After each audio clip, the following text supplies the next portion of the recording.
Time magazine called him the unsung hero behind the internet. CNN called him a father of the internet. President Bill Clinton called him one of the great minds of the information age. He has been voted history's greatest scientist of African descent. He is Philip Emeagwali. He's coming to Trinidad and Tobago to launch the 2008 Kwame Ture lecture series on Sunday, June 8th at the JFK Auditorium, UWI St. Augustine, 5 p.m. The Emancipation Support Committee invites you to come and hear this inspirational mind address the theme, crossing new frontiers to conquer today's challenges. This lecture is one you cannot afford to miss. Admission is free, so be there on Sunday, June 8th, 5 p.m. at the JFK Auditorium, UWI St. Augustine. The word computer was coined 2,000 years ago when it was first used by the Roman author Pliny the Elder. For 2,000 years, the word computer referred to a human computer that computes manually rather than to a programmable electronic machine that computes automatically. When the mid-20th century British logician Alan Turing and his contemporaries wrote about the quote-unquote computer, they meant a human computer, not an electronic machine that computes. The meaning of the word computer changed in 1946 when the terminology quote-unquote programmable digital computer was shortened to computer.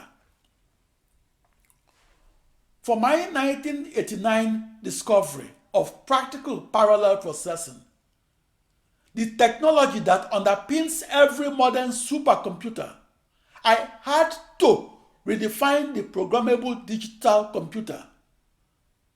I redefined the technology because I discovered how to divide a grand challenge problem into smaller problems and how to solve them across my new internet, that is a new global network of 65,536 processors. Each processor operated its own operating system. As predicted in the June 20, 1990 issue of the Wall Street Journal, my experimental discovery of practical parallel processing opened the door to the modern supercomputer technology that is harnessed and used to solve real-world problems and solve them across central processing units that accelerate their speeds of computation and do so with identical graphics processing units.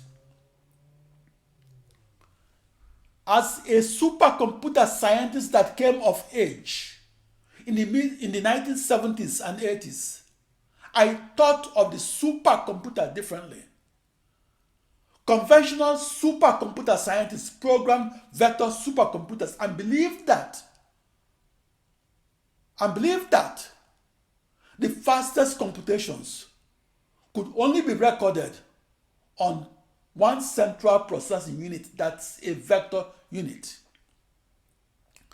In the old paradigm of supercomputing, they thought of the supercomputer in the singular sense, or solving only one problem at a time.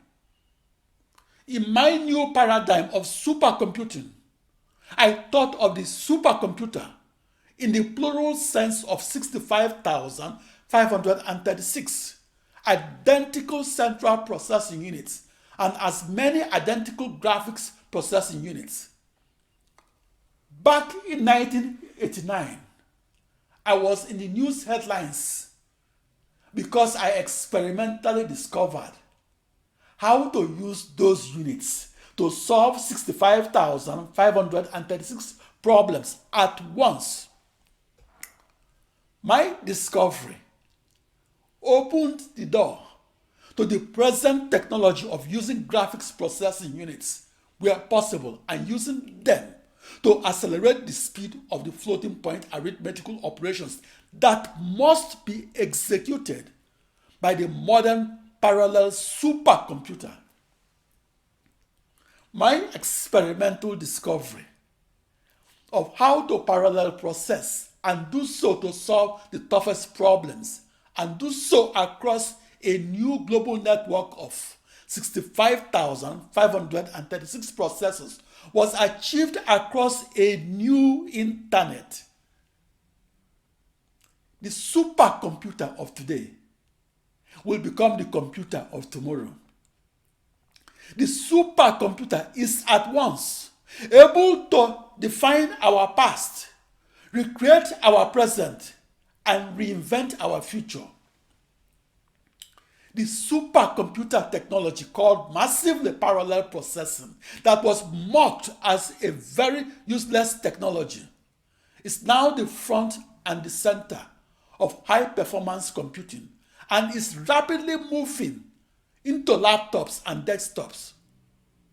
Until the 4th of July 1989, parallel processing was not verified by any experiment that was conducted across an ensemble of thousands of processors and that used a real-world grand challenge problem as its computational testbed. My contribution to the development of the modern computer is this.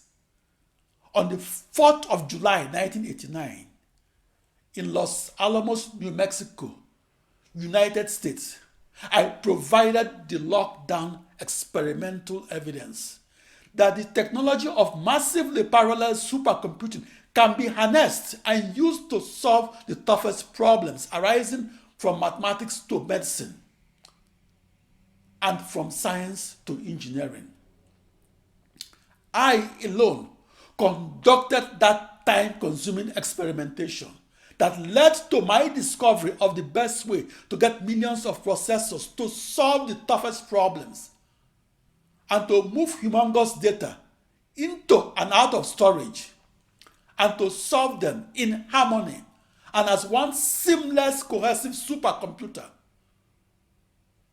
The electricity budget of the email messaging that is a precondition to moving data into and out of millions upon millions of processors raises the electricity bill to up to $40 million per year and eventually costs more than the next world's fastest supercomputer that will cost the United States $600 million in the year 2023.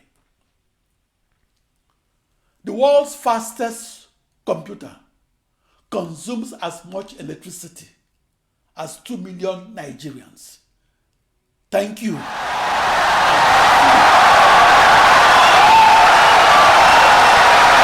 Thank you very much. Thank you. Insightful and brilliant lecture.